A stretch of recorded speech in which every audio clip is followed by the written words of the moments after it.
नमस्ते दोस्तों, अगर मेरा गीत आपको अच्छा लगे तो प्लीज लाइक और सब्सक्राइब करना ना भूलें।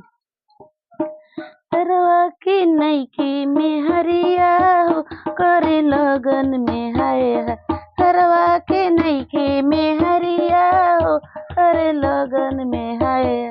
कब चढ़ी माथे मौरिया हो करे लगन में हाय।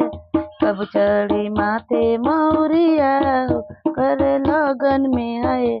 परवा के नईखे में हरिया हो करे लगन में हाय।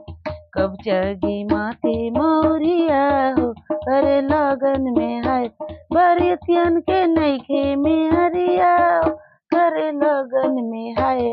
बरियतियन के नईखे में हरिया हो करे लगन में हाय। कब चढ़ी माथे मौरिया करे लगन में हाय।